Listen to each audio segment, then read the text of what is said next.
Nissan is one of the few car companies in North America still dedicated to affordable transportation. For 2024, there are 3 models in the lineup that are under $25,000 including destination, and for 2025, it's possible that this all-new Kicks might actually still be in the club as well. This is one of the least expensive models in the lineup currently, but it receives some pretty major changes for 2025.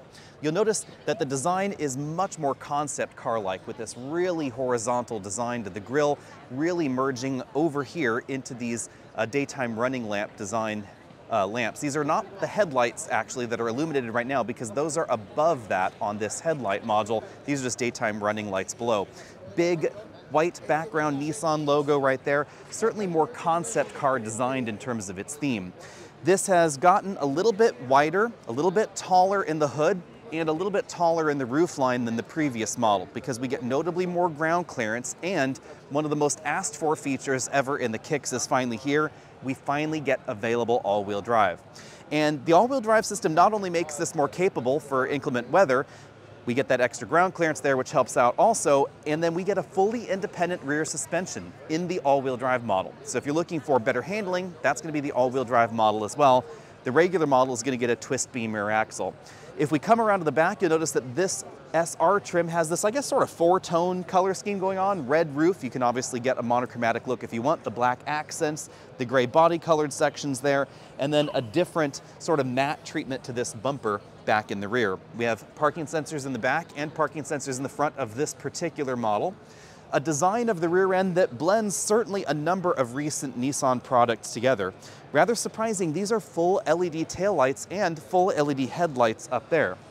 Now, if we go in to the cargo area, you will notice one of the downsides to getting all-wheel drive. Actually, the only downside, I would say, and that is that the cargo area shrinks rather noticeably. It's about the same size as the outgoing Kicks as far as the cargo area, but if you get the front-wheel drive model, you get a really huge cargo compartment.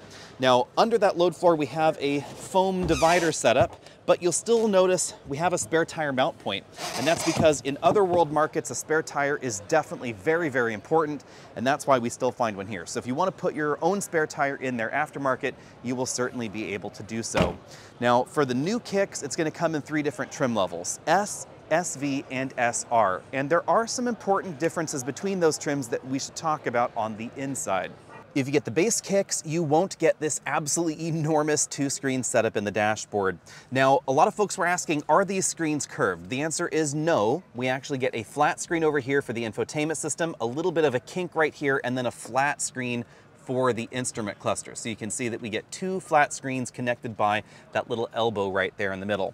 Now, one important consideration is that if you don't get the SV or the SR trim, not only do you not get the 2 big screens, you don't get CarPlay or Android Auto, at least based on the spec sheets that they have released so far. We also get more premium materials in these upper end trims. So you can see that we get a injection molded dashboard that has then been after stitched. You can see the contrasting stitching right there, really dressing things up. Some more premium touch points lower, like this surprisingly soft touch portion of the dash right here. That's not a hard carbon fiber thing. It actually just has a carbon fiber texture on it. We get touch controls for the single zone automatic climate control system. That is, of course, an option. Engine start stop button right there, auto brake hold, big wireless charging mat with 2 USB-C charge ports right there in that area. We get the orange accents in the SR trim. I kind of like the fact that we don't have piano black. Instead, we get these brushed panels here, which do appear to be more scratch resistant in reality than you might expect. 2 big cup holders right there. The red accented upholstery in this particular model kind of goes with all the other red accents. A surprising amount of premium materials on the doors as well, I have to admit.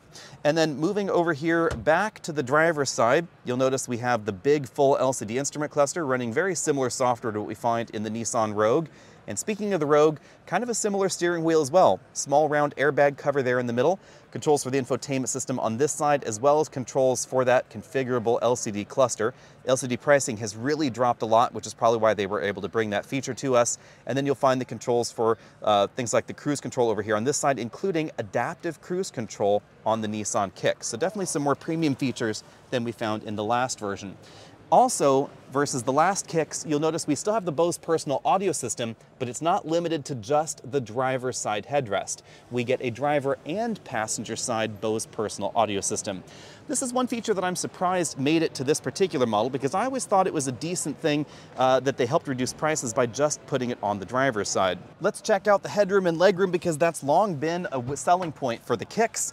Up front, I have maybe about 1.5 inches of headroom with this large panoramic moonroof. The panoramic moonroof is a new feature for the Kicks, and it's one of the few vehicles in this segment that offers that particular premium touch. Moving back here to the back seats, again, a reasonable amount of headroom, maybe about 1 inch back here. I'll go ahead and scoot over to the other side so you can see what's going on. Pretty reasonable amount of headroom, and importantly, they've made the cabin nearly 2 inches wider. So it's certainly going to feel a little bit roomier, especially if you want a little bit more elbow room. Now, down here, you will see some of the areas that get us to the lower sticker price. If I pull the floor mat out of the way, you'll notice that we don't really get carpet in here. Instead, we get the same sort of material that we typically find in inexpensive vehicles' trunk liners.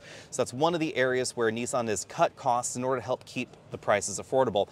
But you know, I think that's an okay trade-off, because you could always get aftermarket floor mats, rubber floor mats, etc. I would rather have nicer upholsteries, things like the integrated headrest speakers, etc., and then give up some of those particular touches.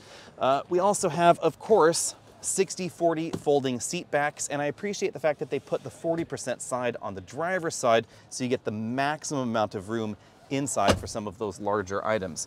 Now, what I don't know is, nope, we don't get a fold flat front passenger seat. That's something that we find in some small vehicles in the segment, but we don't have it here in the Kicks.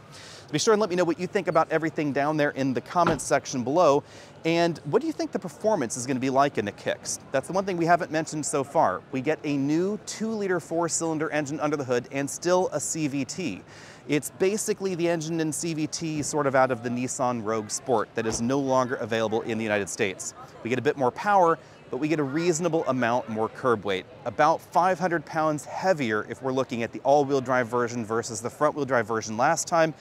About a 300-pound bump front-wheel drive to front-wheel drive. That makes sense because we get more feature content, we get a bigger vehicle that's roomier on the inside as well, but it is probably going to impact performance. I would expect that even though horsepower is up over the outgoing model, that performance is actually going to be a little bit lower than the outgoing Kicks. Be sure and let me know what you think about all that down there in the comments section, and let me know, what do you think the base price is going to be on this model? I am personally hoping that the Kicks is going to start maybe around $23,000, maybe $24,000 including destination, hopefully under $25,000 including all of that for a base model. But let me know what you think about that, and be sure and check out our related coverage here at the New York Auto Show. See all of you later.